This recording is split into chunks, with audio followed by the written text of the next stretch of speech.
Badimo just dropped an insane update that made the jewelry store robbery substantially easier.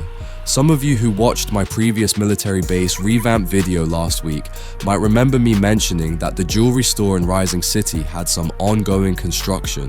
Well, exactly 1 week later, that construction turned out to be a complete jewelry store revamp, which came as a huge surprise to everyone. In today's video, I'll be showing you gameplay of the brand new jewelry store from both the criminal and police perspectives, and because I got extremely lucky, I also managed to record footage of the old jewelry store literally the day before the update hit, so we'll be able to compare them side by side.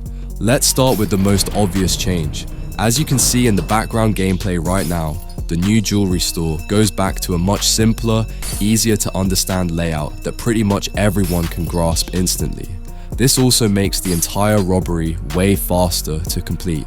I did intentionally slow down a bit during this footage, just so I could properly show you around the new floors, but even so, you can clearly see that the display case area is now vastly more maneuverable. No more moving lasers everywhere, and the upper floor obstacles have been toned down dramatically.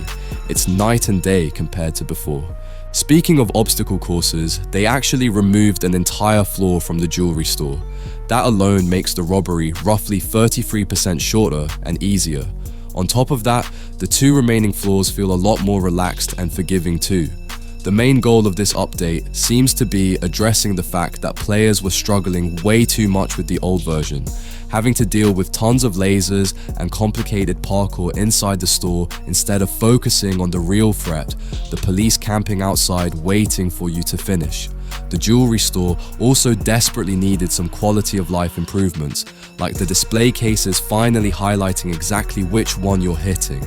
Honestly, that should have been in the game years ago. This revamp is basically everything the Aura Improvement Project promised to fix, and Badimo absolutely delivered.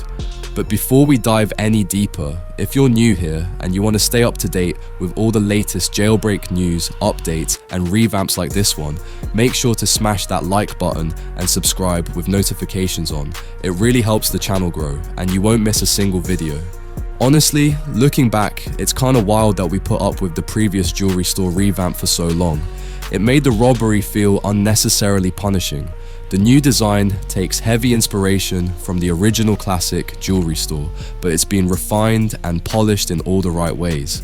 The old basement with the extra display cases is back too, though in practice you'll pretty much only ever go down there if you have multiple people robbing at once.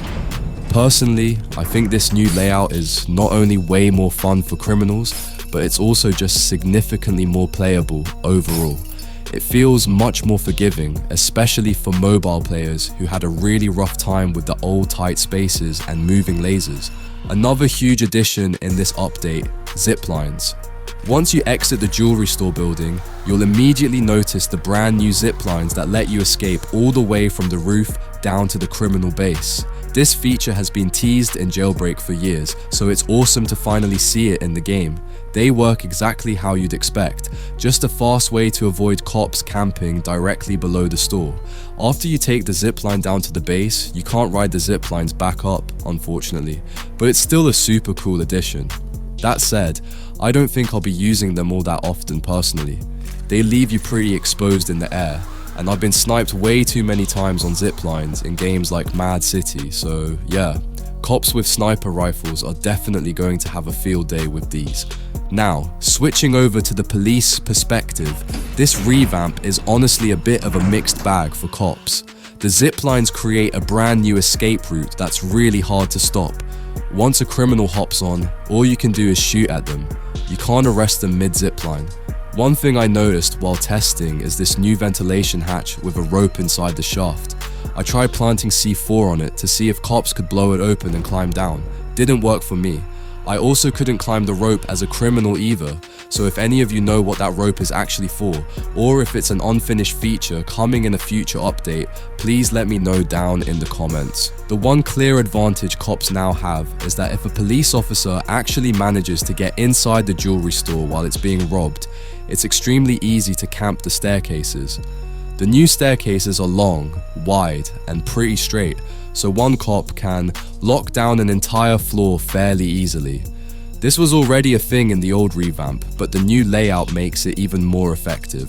I didn't run into any staircase campers in the servers I played on, but it's definitely something to keep in mind. Anyway, that pretty much covers everything about the new jewelry store. Now, let's take a quick flashback and look at what the previous jewelry store looked like one last time. In all honesty, I don't think the old design was bad at all. It was actually a much more sophisticated and challenging robbery. The problem was that it turned away a huge portion of the player base because it was just too difficult for a lot of people. There were way more moving lasers, everything felt super cramped, and it led to a ton of frustration. I would have loved to see that version reused as the Crater City jewelry store, since we already have 2 banks split between the cities. They could have just increased the payout by 1,000 cash or so to reward the extra difficulty. It's a little sad that it's completely gone now, but if the devs are only going to keep one jewelry store in the game, I'll happily take the easier, more accessible version any day of the week. This update also brought a bunch of other awesome changes and fixes. Crew Battles, the game mode that was removed a while ago, is finally back in private servers. I think that mode has such a wild history that it honestly deserves its own dedicated video. On the visual side, the map got a huge refresh. New trees everywhere, cleaner terrain around the museum, a brand new car dealership lot in Rising City, a bigger baseball park, wider alleyways, improved prison wall and ramp textures, and a bunch of small repositioning for things like the radio tower, the sunflower Easter egg, and the seasonal leaderboard. There's a new brick material, new engine sounds for the SWAT truck and Celestial. Motorcycles now support custom tire styles. A brand new train horn chat command was added. The default Jeep is now green. New construction zones have popped down around the map. Mobile UI bugs are massively improved. Radio playback works again. C4 finally functions properly while seated. Punching glitches are fixed. Skydiving and jet ski spawns at the oil rig are sorted out. Doors are way more reliable. A ton of old unused UI has been cleaned down and the minimap got updated too. It's a massive quality of life patch on top of the jewelry store revamp. And that's it for today's video. Thank you so much for watching. If you enjoyed it and you're new to the channel, make sure to hit that subscribe button and turn on notifications so you never miss another Jailbreak update. I'll see you all in the next one.